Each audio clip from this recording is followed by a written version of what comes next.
नमस्कार मेरे प्यारे विद्यार्थीगण, ई लर्निंग क्लास में आपका स्वागत है।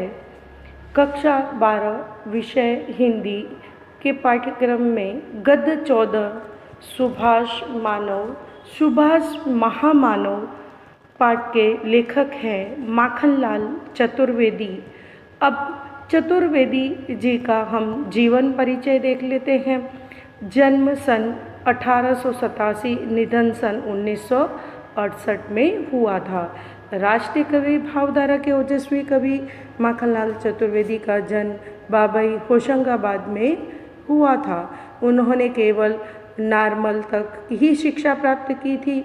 सागर विश्वविद्यालय से डीलिट की मानद उपाधि मिली थी। वे एक भारतीय आत्मा के नाम से हिंदी जगत में सुपरिचित हैं। हिम तरंगिनी, हिम किरीटिनी, माता, युग चरण, समर्पण, वेणी लो गूंजे धरा, बिजली का आरज, आज रही, मरण ज्वार, कृष्णा ज्वार, कृष्णार्जुन, युद्ध, बनवासी, कला का अनुवाद, समय के पांव, साहित्य देवता, अमीर इरादे, गरीब इरादे, चिंतक की लाचारी आदि उनकी प्रमुख रचनाएं हैं।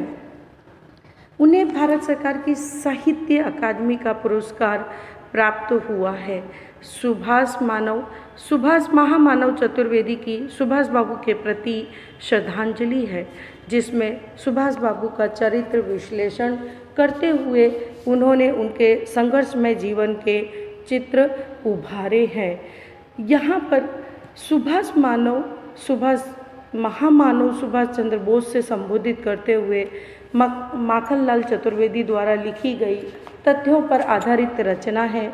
इस रचना के माध्यम से उन्होंने सुभाष बाबू के चरित्र का विश्लेषण करते हुए संघर्ष जीवन का चित्रण किया गया है।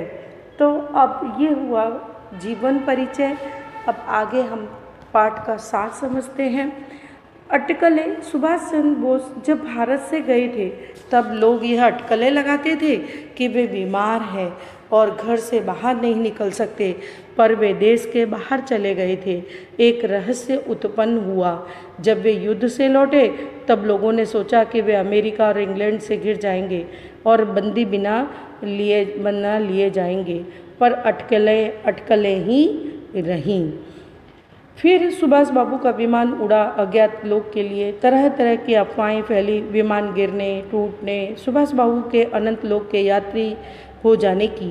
पर देश के लोगों की मृत्यु पर विश्वास नहीं हुआ।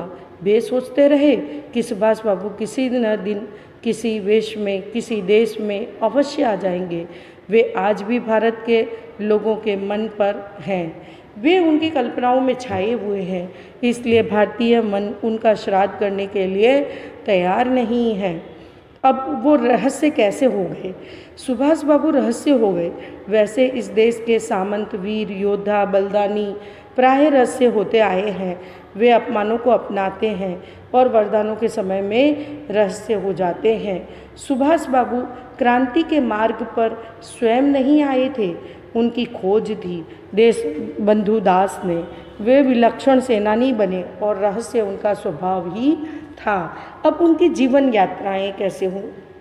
सुभाष बाबू की जीवन यात्राएं सदा विचित्र रही।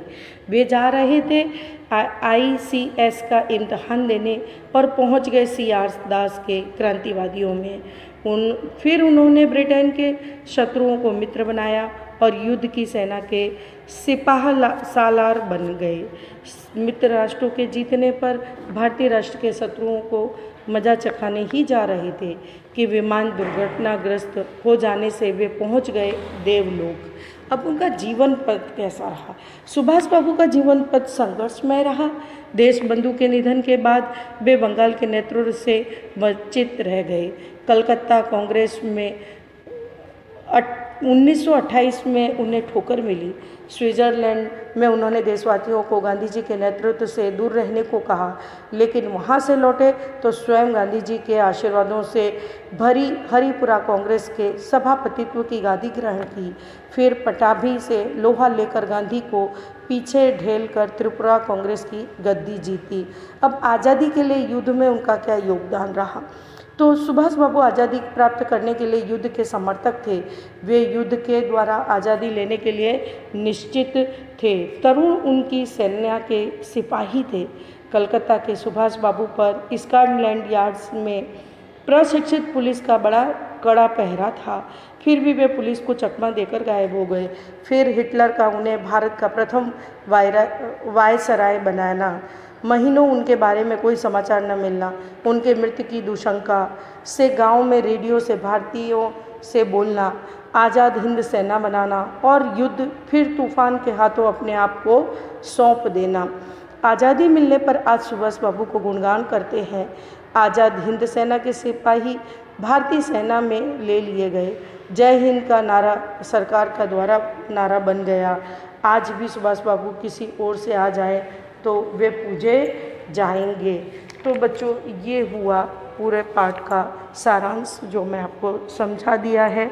अब हम लोग विकल्प वाले प्रश्न उत्तर देख लेते हैं। सुभाष बाबू का जीवन पथ कैसा रहा? तो संघर्षमय। किस साल में सुभाष बाबू को कलकत्ता कांग्रेस में ठोकर मिली? तो 1928 में।